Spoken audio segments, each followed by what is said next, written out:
Guys. How's everybody doing? It's day 12 of the Diddy trial. Guys, let me tell you, after this trial is over, I'm telling you, I just need like a detox, a scrub, a cleanse, sage, meditate, just wash your brain with something positive, pray. I mean, this is so deep, so demonic, so toxic, so painful, so sensational. If you have been watching it, it's just been a constant up and down roller coaster ride. It has just, and people have been getting like really emotional. And I'm going to be very sensitive to some of the topics, some of the viewers. First of all, I'm going to tweak my comments because the trolls out there and the Diddy fans, free Diddy, I've been getting like cursed out. Which I was like, wow, I didn't realize after 30 years, I came on here. I think it's just a cooking channel. I didn't think I was going to get cursed out, but I guess I'm doing something right. I don't know. The hate is real. So, number one, housekeeping rules. Come with your food. I don't have any food today. I don't even have a sponsor. I'm gonna just sponsor this jar of water because H2O is good to keep your skin looking fresh. But usually I get your snacks. I'm gonna filter my comments to keep it clean. And this topic is so crazy. I'm gonna try not to go into Facebook jail because I've already been warned. If I get warned again, they're gonna delete my whole channel. So I don't know, guys. If I disappear and I'm gone, look for me on Patreon. Just Google, look, if I disappear, just go on Patreon, Safari Spice. I'll try to pop up over there. I don't know. We'll figure it out. Or maybe I'll come back as an alias. I don't know. I see why people put AI channels and come with a computer. My sister was like, just go in there and be AI with a computer. And I cannot stand to listen to the AI computer. I was like, no, if I gotta come, I gotta be authentic because no one's gonna listen to me. Before we get started, guys, I found something funny again. You know, you guys, social media are crazy. So let's check it out. Back. Y'all, they're so crazy out here. Very talented, but crazy. On Diddy Balls, after a freak off with Cassie, he finds out she's sleeping with rapper Kid Cudi. So you think you just gonna smash him and not let Pop watch? After blowing up Kid Cudi's car, they now meet face to face. Can our heroes prevent Diddy from covering the entire world in baby oil? Hey, Puff, you need to buy me a new Porsche. Hey, yo, next time y'all hook up, make sure you record it and send it to me, Daddy. Puff, please take me back. Tell me something. We didn't use any baby oil. Man, what? You can't do a freak off without baby oil. Bro, you weird. Says the dude who'll be wearing dresses. Puff, it's over. I'm done hooking up with all these men. Stop making me do exactly what I asked you for just because I wanted it. Cassie, wait. Don't leave me. You know I need a girl. I got that Tesla for you. Man, I'm tired of y'all toxic relationship. Pay me back my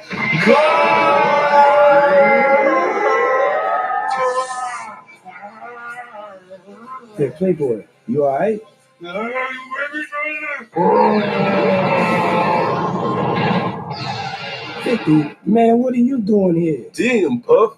I guess you won't be taking him shopping anytime soon. Hey, let me get some of that vitamin water to recover from my next freak off. There's no more baby oil for you, Puff. Does the carpet match the drapes? Previously. Not 50 Cent with the baby oil. Hold up. Not 50 Cent coming in with the baby oil. Where's my baby oil? I go live, of course, both my phones start ringing once I go live. Wait, not 50 Cent with the baby oil. These creators, y'all are getting really, it's like a little movie. They're taking a whole case and making it into the movie. Oh my God. But like I said, people are out here getting very, very emotional. Very emotional. Some people are making jokes. I don't think it's a laughing matter. But then some people get very very emotional. How are you guys feeling? Yeah, some people get really it's a lot. It's a lot to take in. So let me see. Give me 1 second.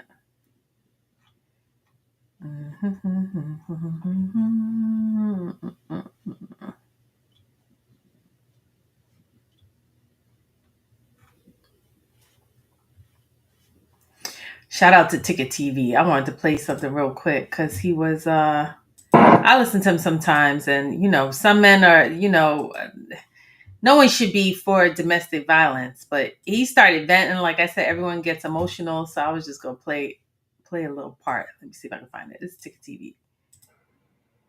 This man sat up here in open court and said that Diddy beat this girl's head into a bed frame, and she was bleeding, but he continued to beat her. And the government said, well, where was Mia at this time? She said, getting towels. Why not be getting something else to defend yourself against this nigga? It's more y'all than it is him. The government then says, what did Diddy say to you? He said, you, me, and Cassie. He said, look what y'all made me do. He said, now she's got to go to a plastic surgeon. And they all held this shit in, bro. These people is all crazy as hell. The government said, with who? He said, with D-Rock. He was post security. The government said, after that, when did you see her? He said, the next day, FaceTime or something like that. She had a gash on her eyebrow. The government said, were you once cooking with Cassie when Diddy got violent? She said, yeah, Puff came. They said, what did Combs say? They said, he said, you better get out of my house. He was grabbing her by the hair. He pushed her out the door and began to do the same to me. But I don't have hair. He popped me. He told me to go downstairs and wait. Man, you people is all crazy as hell, bro. This man out here beating up on average, everyday people, bro.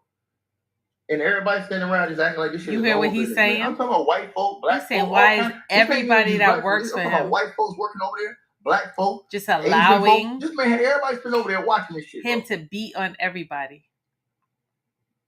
That's crazy work, bro. He didn't this was 20 years.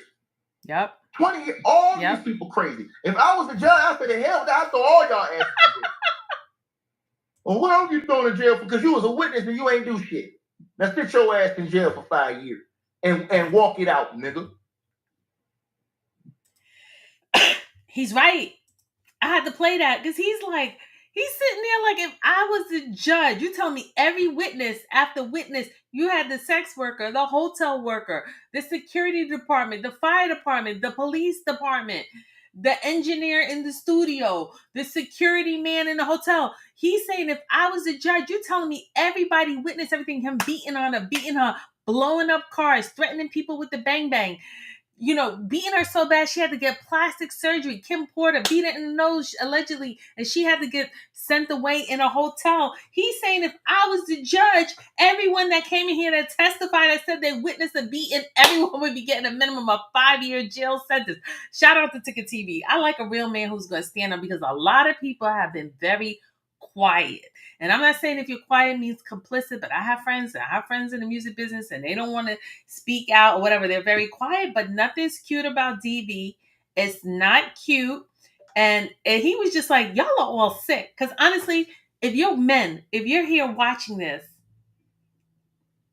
and you see a woman get beat, you just going to sit there and be quiet? And a lot of these people are getting Capricorn, oh, he paid me $450,000. And then Suge Knight said that she took $1 million. Suge Knight said Capricorn took $1 million.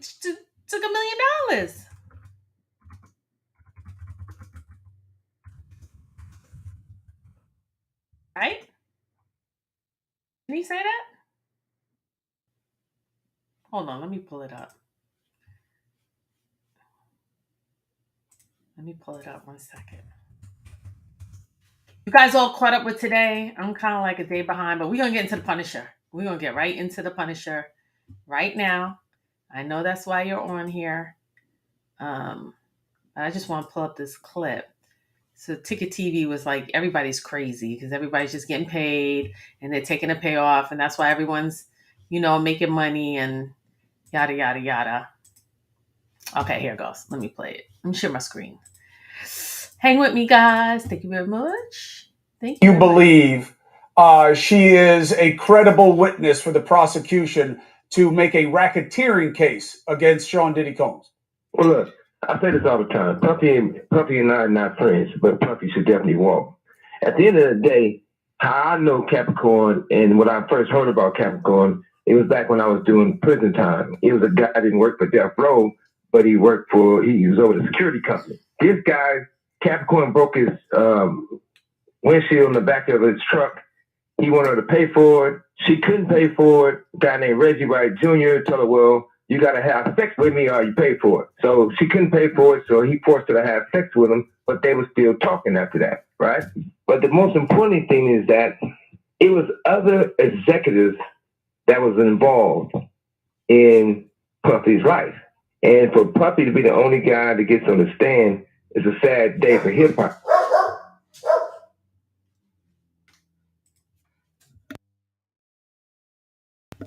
So he's basically saying Capricorn was seeing this guy. He got beat by her, and then the higher ups, someone at the label was like, take $1 million. And she just took the $1 million. Shut up. Don't say anything. Don't complain about Puff, whatever. Take the $1 million, whatever. You could go look him up on Cuomo and follow it. So what do you guys know? Say in the comment. Do you think Diddy should go free?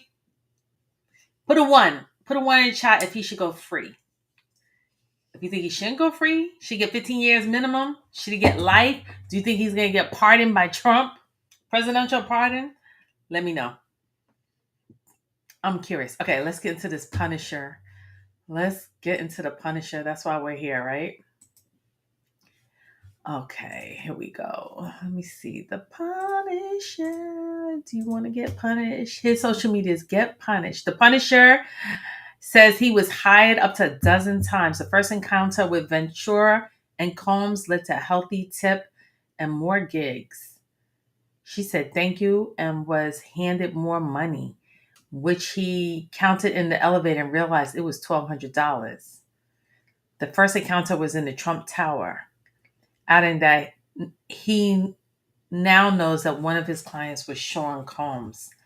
In totals, Hayes estimated he performed for the couple from 8 to a dozen times.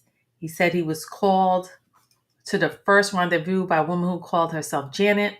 That's what everyone testified. All Diddy's girls, when they checked in the hotel, called themselves Janet Starr. But it didn't take long for him to realize who his clients were, one of the biggest names in the music industry and his well-known girlfriend. He said he eventually saw Combs' face and that Combs wore a baseball cap, adding that he is a fan of the rapper and follows him on Instagram. His nickname is The Punisher as a teenager because he played basketball. Okay, let's see what he was on Nancy Gray last night. Let's see what he said. Sean Combs is going from angle to angle, trying to get the best angle. What else, if anything, did he do? He's also himself. He's holding a bottle of Astroglide. And he's giving again subtle instructions to Miss Ventura in terms Like of what? moving candles, mostly based on the lighting, the candles in the room, and the position of her body and mine in conjunction to our touching each other and the oil play. Mr. Hayes, thank you for being with us. You know what? If you could you be specific? You stated that Sean Combs directed Cassie Ventura to move her body. Those were your words. What exactly did he ask her to do? In this occasion, it was nothing overtly sexual. It was all based on angles to see, lighting, and just a massage. My testimony is about the first interaction. There was no actual sex in terms of oral or penetrative. It was just kind of like a mutual massage, and it wrapped up at that. Okay, so you got paid a lot of money to give somebody a massage. Did you ever actually have sex, or as you said, penetration of Cassie Ventura? Yes. In a later circumstance. Did Sean Combs direct her regarding any movement of her limbs, as you first said? No, there was no direction in regards to sex itself. Just moving candles to get a better angle? Is that what you said? Yeah, candles for lighting on our bodies, and then sometimes the positioning of her in conjunction to me. He never said a word to me. Everything was directed at Miss Ventura, based on, like I said, these subtle cues or directions. Mm-hmm. Were you dressed up in any particular outfit? I was not. I was instructed to just come out in a towel. Nude with just a towel. I would always begin in a towel. Later, you stated it became difficult for you to maintain focus under Combs's stare. Is that true? Yes. Like I stated earlier, it was always a discomfort having a woman's partner in the room. Once I did realize who they were. Wait, please, are you telling me you've never done a threesome before? Not according to your resume, man. Guy. Not with two guys. Two guys and a girl is considered okay. Two guys. So you got sick of Combs directing you and staring at you. And last question: did you ever see one of these? Nope. Anything like it? Let me unwrap it. Anything like that? There was a conscious effort for my peripheral vision to stay above the neckline, so I had no Halloween. So you know, I'm talking about Combs's. I've seen the clips. Yeah, I'm quite sure what you're referring to, and I cannot corroborate. Nancy Gray is crazy. Anyway, so that's the Punisher. He's well known in New York. He has been a dancer for many, many years. He got the call from Cassie Ventura to, I guess, off Craigslist to go up to the Trump Tower. He testified it was last minute, but he knew because it was a Trump Tower that most likely that client had a lot of money. He would keep it. Cassie said, come in and we're just going to do a scene for my husband. And he got paid $200 up front. And then again, another $1,200. So he was like, oh, okay, great. This is easy money. I can do it. And he did it for about 3 years. They asked him to testify. Did he ever get an emotional attachment with Cassie? He said no, he just felt flattered that he was helping a married couple, as which he had thought that her husband had some performance issues. So before the trial, he wrote this book about mental health. The title is In Search of Freezer Meat, a story about the male mental health crisis caused by ED, and the only true cure is talking about it. So a lot of it, he was going on to say it's anxiety, it's in your head, and because of his lifestyle, he had took so many medication to try to help him, and then it didn't.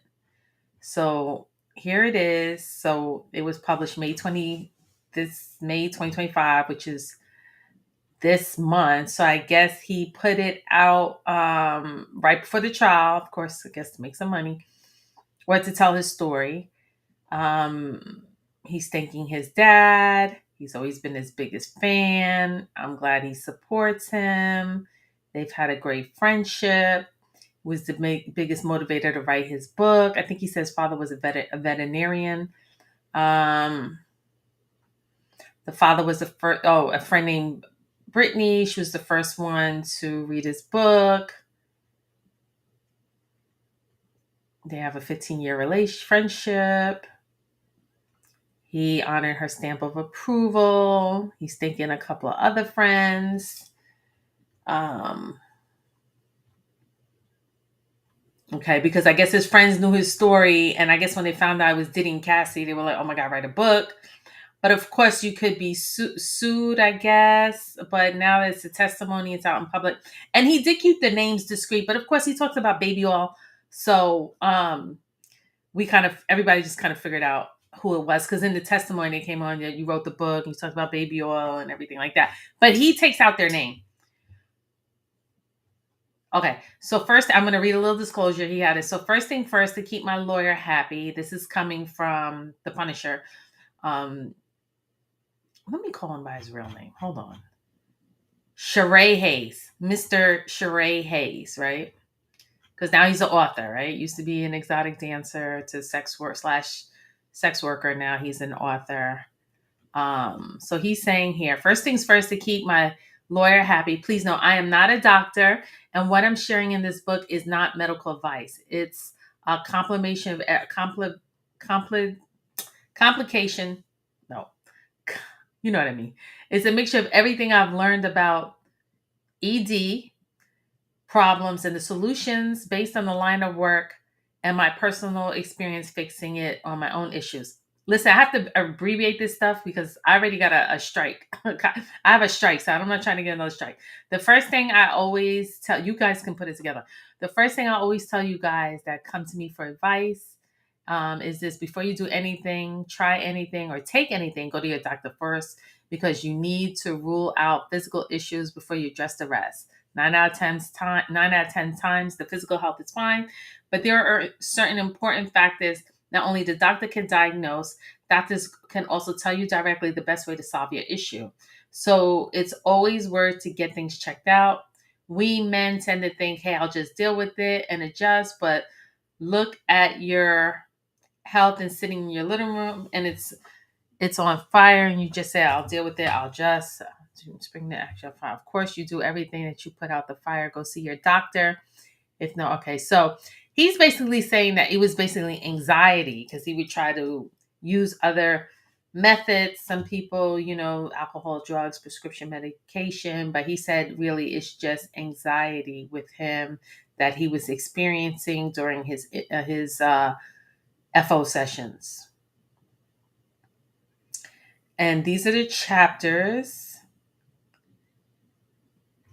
Everything that can go wrong. Learning to be better. I can't read some of this. This is from the author. When you hear of ED, you almost always think of a physical problem. Truth is, it's much bigger than that. It's a mental problem. In this book, I want to share with you how mental issue played a part in my being a shell of myself as a man, how it lowers your standards, your self-esteem, your drive, plus affects the focus you would normally put into other aspects of life. Being consumed with focus on your sexual health issues brings on depressions, hurts relationships, changes, and the whole dynamic of the relationship. It wreaks havoc on a man's life in so many ways. I will talk about how it's being ignored and how it's not being put in the forefront for men to seek help in the past, but to physical fix on trying to get their ED back. I don't want you to feel like you're on the island alone to suffer the consequences like I once was. Whenever may be a remedy for you, I want to encourage men to seek this out. Ultimately, I believe the only true fix, he says to get an implant. I think he did say he got one at work. I can't believe I'm talking about all this. It's not just an opinion for 80-year-old men. It's for men who have prostate surgery. Oh, okay. I never thought about that. Prostate. If you're getting radiation there or stuff that could affect it. That is true. This is something men should be more proactive at. Okay. This book is about how I faced my fears and I fixed my ED and completely changed my life for much better. But before I get to the details of my journey from growing up in Harlem and becoming a wildly successful exotic dancer to getting a life-changing implant, I got to tell you about my dad. So he goes into his dad, goes into his mom.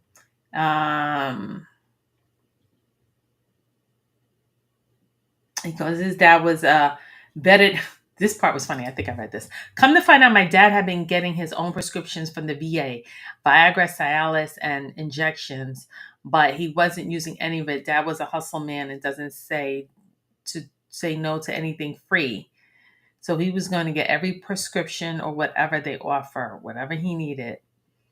So he had all these ED meds sitting in the drawer and they were not being used. So he started giving them to me.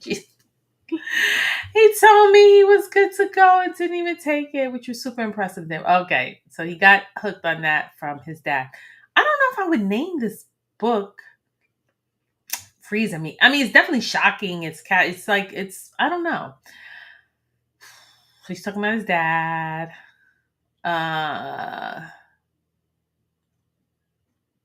He's definitely being vulnerable, which I think if you're a dancer like that in your life, I guess you do kind of better be vulnerable. But I guess he was really confident because of his size. He had confidence.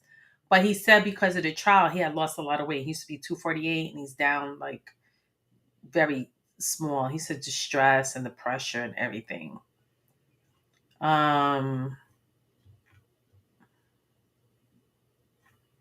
He's just talking about building men's confidence. It's good for older men. You know, this is on Amazon. I'm just reading this off on Amazon. I guess you can get it on Kindle, or you could I'm plugging your book, Mr. Hayes. Give me a like. Or you could on Amazon, download it on Kindle or PDF. All right, so you guys get what this is. So many men blind. This is a clip. You can go on Amazon and read all this. So here it is, and I linked it below.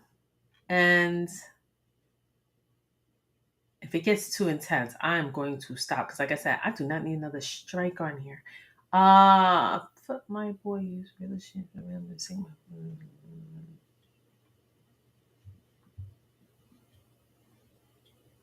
He said he had a pure opportunity that became an unusual disaster because my lack and effort to fix my ED. I got random calls Saturday night, Cassie, from a female wanting to hire me. She said it was my birthday. Maybe it was, maybe it wasn't. I don't know.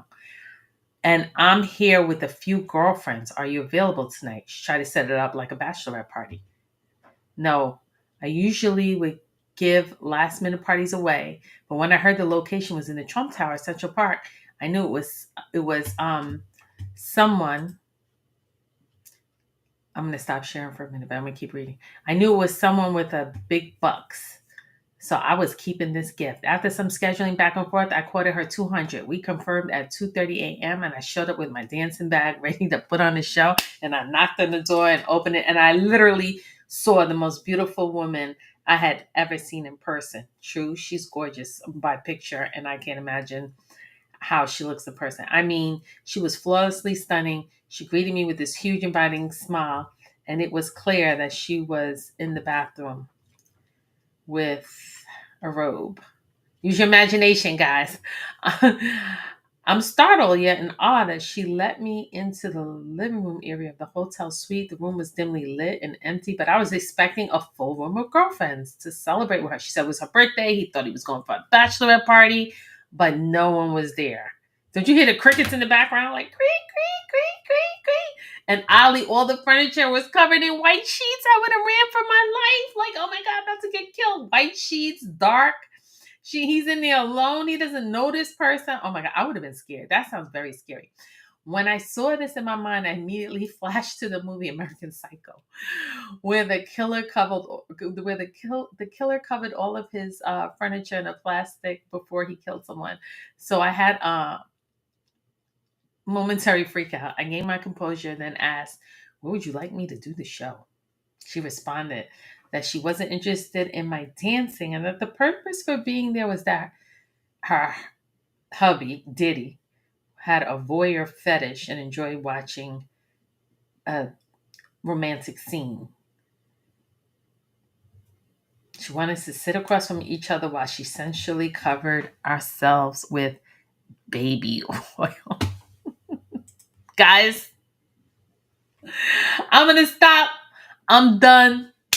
I can't go any further with the shenanigans, with the ED and the FO and the baby oil and the heat and the sweaty room and the cleaning crew and the guys. Enjoy yourself. Thank me later. I'll be back with another one. I hope I don't get striked. If I get striked, look for me on Patreon, right? Because I'm in timeout. I'm on parole, guys. Y'all need to fight for me.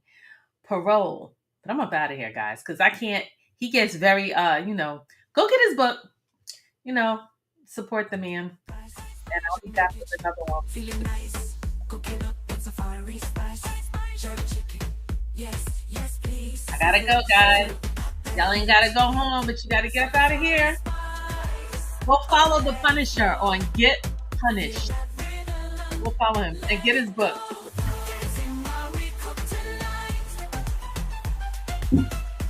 Crazy story, right? Some people have some exciting lives. It makes you sit back here and be like, what have I been doing with my life? I've been so boring. What have I been doing here? I've been sitting here being boring. I can pull out my lashes now. You know how I do it in the show. Exactly. Come on. Like Wendy Williams used to fix her wig. I'm taking off these lashes. All right, guys. Later. I'll be back. Hit that like button, please. Thank you.